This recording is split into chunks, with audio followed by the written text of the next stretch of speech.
안녕하세요 여러분, 간만에 주중에 뵙습니다. 월요일 아침입니다. 오늘 제목 인플레이션 피크아웃, 아주 중요한 얘기죠. 이미 일요일 금융시장 브리핑에서 말씀을 드렸던 내용인데요. 왜 제가 인플레이션 피크아웃이라고 제목을 정했는지 방송 일단 보고 오시겠습니다. 인플레이션 피크아웃이 다가온다. 인플레이션 피크아웃이 왔다. 이렇게 제목을 정하고 싶었지만 너무 단정적인 제목은 약간 좀 거시기 하죠. 그래서 일단 인플레이션 피크아웃이 다가온다. 온다. 이렇게 정했습니다. 최근 1월달 주식시장은 사실 혼돈에 빠뜨렸던 이유는 채권금리 상승 때문이었죠. 물가 상승을 억제하기 위해 미국 연준, 페드가 금리 인상과 함께 여러 가지 매파적인 통화 정책을 실시할 것이다. 실시할 가능성이 높다. 라는 예상으로 채권금리가 급상승을 했고, 이에 따라서 주가가 크게 하락을 했습니다.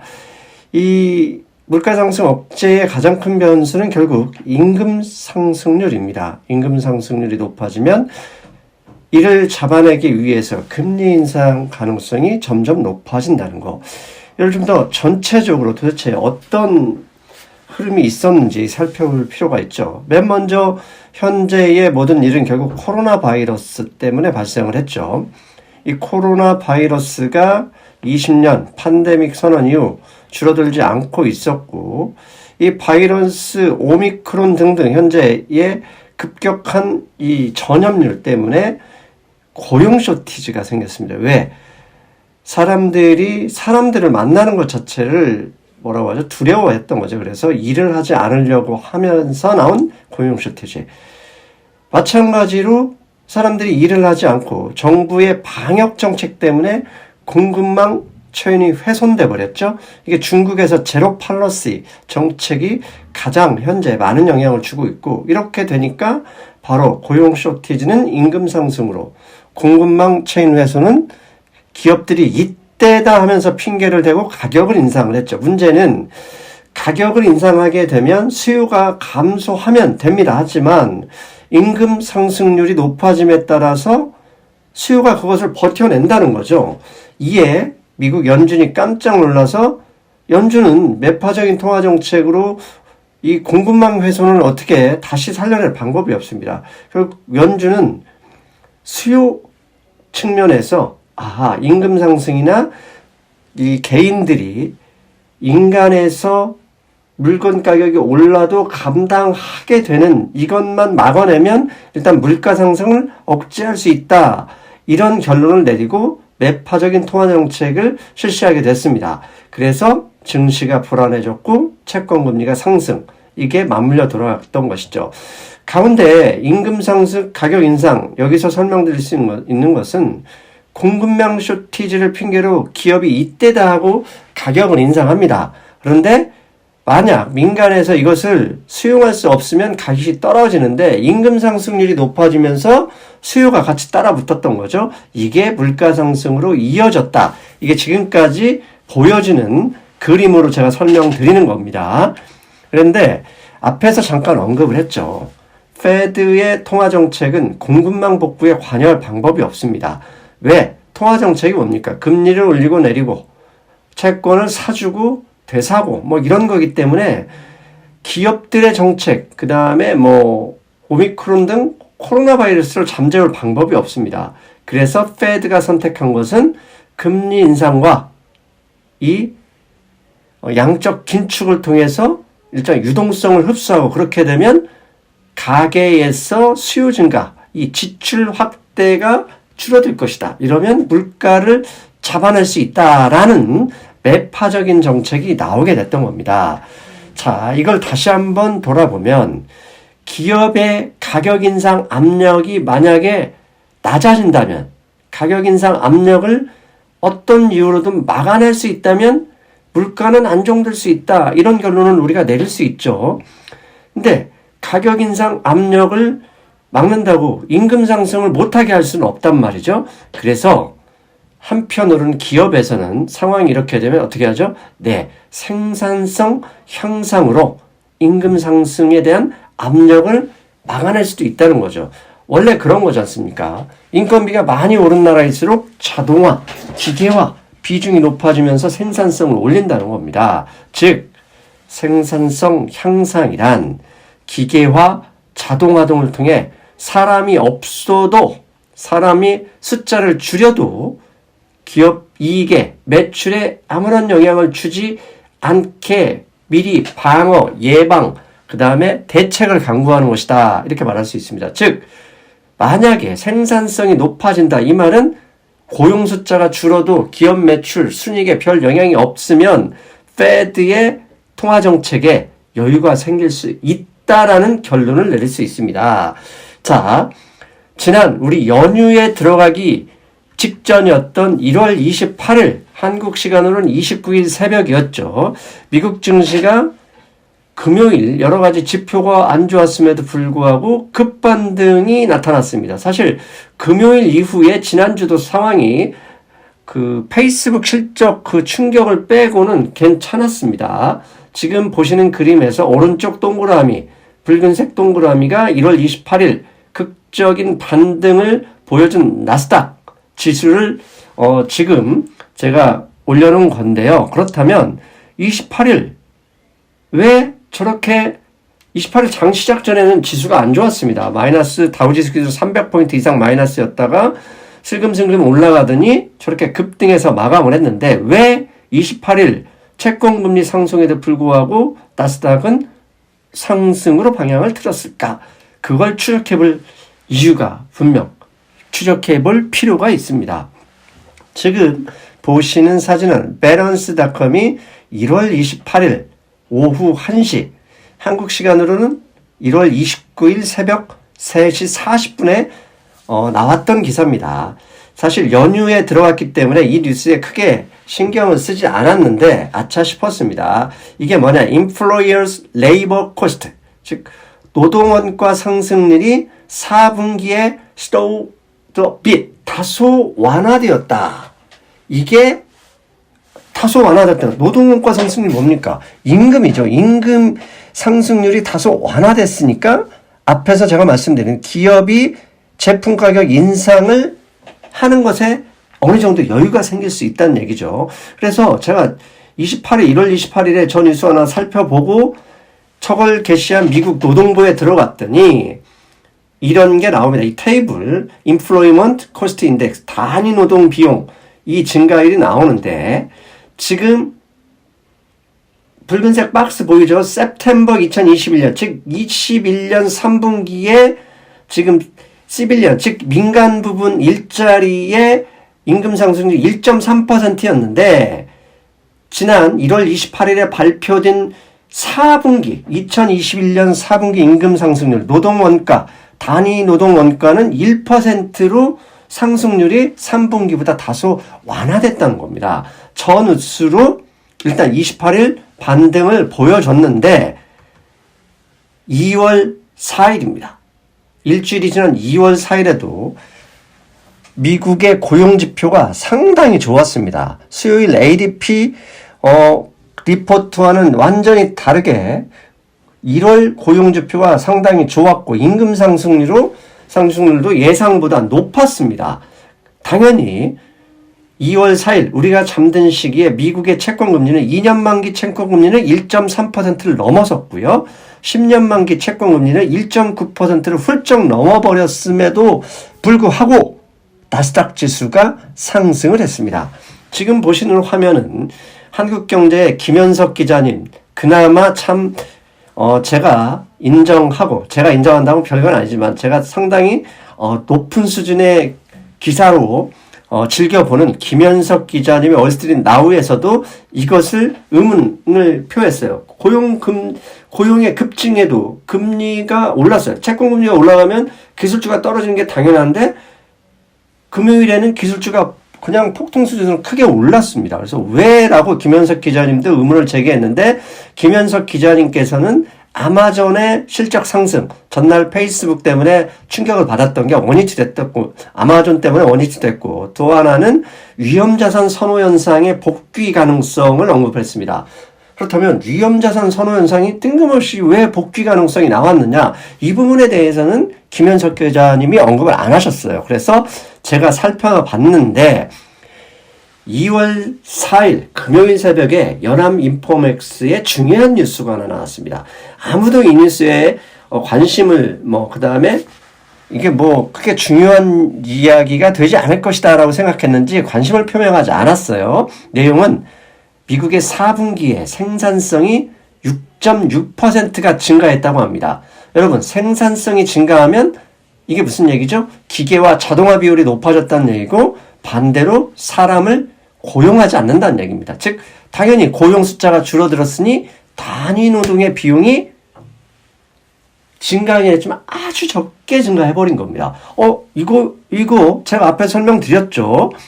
임금 상승으로 인해서 기업이 제품 가격을 상승시키고 이게 계속 쳇바퀴처럼 이어지면서 물가가 상승하고 있다. 그런데 생산성 증가로 단위 노동 비용, 임금 상승률이 억제된다면 이거 이야기는 달라질 수 있습니다. 지금 연합인포맥스 기사에 있는 그림인데요. 왼쪽은 분기 생산성입니다. 오른쪽 그림은 단위 노동 비용입니다. 지금 박스에서 보시듯이 작년 3분기에 생산성이 낮춰졌다가 4분기에 생산성이 저렇게 높아졌습니다. 그러니 당연히 오른쪽에 임금 상승률은 생산성이 낮아질 때는 급등했다가 생산성이 높아지니까 임금 상승률이 상당히 낮아져 버린 겁니다. 이걸 그래서 미국 노동부 홈페이지에 가서 샅샅이 살펴봤더니 지금 보시는 그림이 생산성과 단위 노동 비용을 비교한 건데요. 왼쪽 빨간 박스 난팜 비즈니스, 그냥 비농업 부분 비즈니스를 보니까 생산성이 6.6% 상승했다고 합니다. 4분기에 6.6% 상승했고 그 밑에 2.0 보이죠? 이것은 2020년 전년 동기죠. 2020년 4분기에 생산성이 플러스 2%밖에 증가하지 않았는데 2021년 작년 4분기에는 플러스 6.6. 그랬더니 오른쪽 쪽 가보시면 유닛 레버 코스트, 단위 노동 비용이 있습니다. 이게 1년 전에는 플러스 3.1%로 크게 증가했지만 작년 4분기에는 0.3%로 증가율이 아주 미미해져 버린 겁니다. 자, 앞에서 설명했던 거 다시 한번 제가 정리해드립니다. 기업의 가격 인상 압력을 막아낼 수 있다면 물가는 안정될 수 있다. 이건 동의하시죠?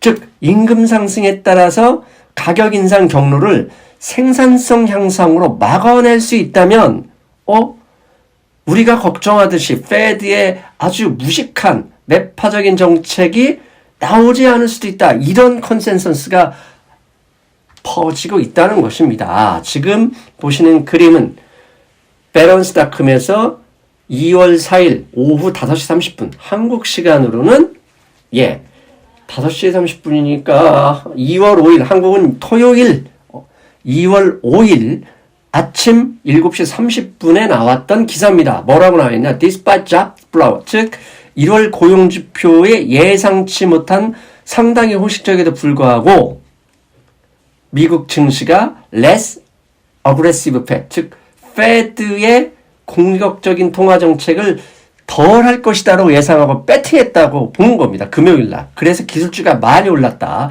이거 쉽게 얘기하면 생산성 향상, 그 다음에 1월 28일에 보여줬던 노동 비용의 증가폭 감소, 이 두 가지 뉴스가 페드의 통화 정책에 여유를 갖게 만들었다라고 시장이 판단해서 특히 2월 4일 금요일 한국 시간으로 5일 새벽에는 스몰캡, 그 다음에 미국 기술주들이 채권금리 상승에도 불구하고 급등을 했다. 이런 것입니다. 그리고 이것만 있는 게 아닙니다. 여기에 추가적으로 제가 더할 몇 가지 지표가 있는데요.